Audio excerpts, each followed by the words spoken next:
सुंदर वसई, स्वच्छ वसई अशी वसईची ओळख. परंतु ही सुंदर वसई आता वखाल होऊ लागलेली आहे. कारण वसईमध्ये मोठ्या प्रमाणावर अतिक्रमणं सुरू झालेली आहेत. जे नव्याने निर्माण झालेले परिसर आहेत त्यामध्ये देखील अशा प्रकारच्या जर दुकान आणि टपऱ्या लागत असतील तर म्हणायचं काय. आम्ही सध्या उभा आहे वसई पश्चिमेच्या स्टेला परिसरात. स्टेला परिसरात रस्त्याला लागून अशी जी तुम्ही बघताय दुकानं अशा प्रकारे थाटलेली आहेत. कोणी भंगारवाले आहेत, कोणी रसवंतीवाले आहेत, कोणी झाडं विकणारे आहेत.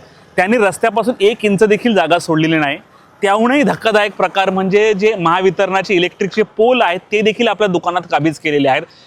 महानगरपालिकेचे लाईटचे पोल आहेत ते देखील आपल्या दुकानात घेतलेले आहेत. उद्या जर इथे कुठचा हादसा झाला, एखादी लाईट शॉर्ट सर्किट झाली, त्याला जबाबदार कोण, कोणाचा जीव गेला तर जबाबदार कोण राहणार.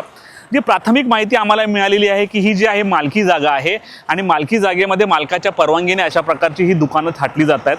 दुकानं थाटण्याला विरोध नाही, परंतु कुठेतरी नीटनेटकेपणा असावा, रस्त्यापासून मार्जिन सोडलेली असावी, सुसंगतपणा असावा.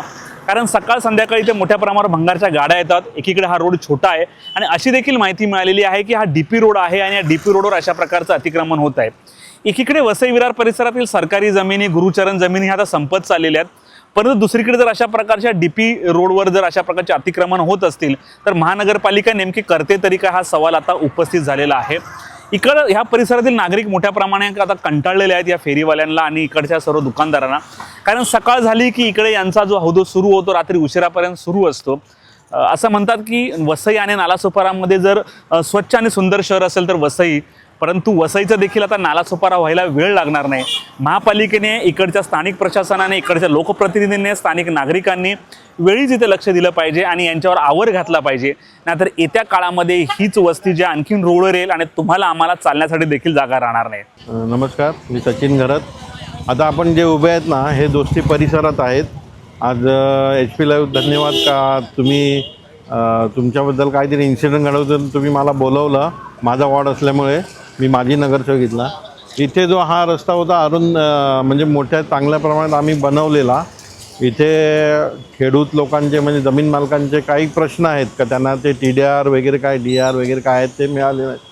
पण त्या लोकांनी आता हे सगळं म्हणजे रस्त्यावर येत चाललेत असा प्रकार झाला आहे. कारण 2दा-3दा ॲक्सिडेंट होता वाचलेले आहेत.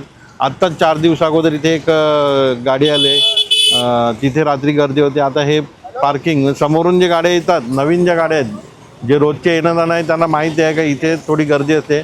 पण नवीन लोक जे येणारे आहेत ते बघा, आता ते बघा म्हणजे समोर तुम्हाला दृश्य दिसेल का ते ट्रॅफिक हे होते, सगळे होत आहे. याला पालिका प्रशासन, कारण गेले 4 वर्षापासून मी यांच्या मागे लागलेलो. एक छोटी पानटपरी होती, त्यांना येईल त्यांचं काय असेल TDR वगैरे काय असेल तर त्या महानगरपालिका इंजिनियरना सांगितलं तर ते ना ऐकता आज एकाच्या 4 झालेले आहेत. हे कधी हे होईल सांगू शकत नाही. खांबे पण आतमध्ये घेतले, इलेक्ट्रिकचे खांबे आता ते त्याचा विषय मला माहीत नाही, त्याच्या अगोदरपासून आहेत. हे कर्मा बिल्डर जे आहेत त्या लोकांनी टाकलेलं, तर त्याच्या पुढे गेलेलं आहे. आता ही परिस्थिती अशी झालेली आहे की म्हणजे स्थानिक लोकांचा त्रास होणे, आता बिल्डिंगवाल्यांना पण त्रास होतो आणि बिल्डिंगवाले ब्लेम आम्हाला नगरसेवकांना करतात, माजी नगरसेवकांना, का आम्ही लक्ष देत नाही. पण आम्ही वारंवार तक्रार देऊन, मी तर माझी ही ऑनलाईन कंप्लेंट पण आहे महानगरपालिकेत, काही अतिक्रमण वाढलेलं आहे, हटवा. मी तर तुम्हाला धन्यवाद देईन का तुमच्या माध्यमातून जर हटत असेल तर नक्की आम्हाला सहकार्य करा. ही आमची बातमी आयुक्तापर्यंत पोचवा. 4 वर्षापासून प्रशासकांनी काम केलं नाही, तुम्ही मान्य करत आहे का? हो, मान्य करतो. प्रशासकाला म्हणजे वारंवार माझे तर प्रत्येक महिन्याला फोन असतात. इथले आमचे कार्यकर्ते ते मला सांगतात का इथे रात्री हे होतं.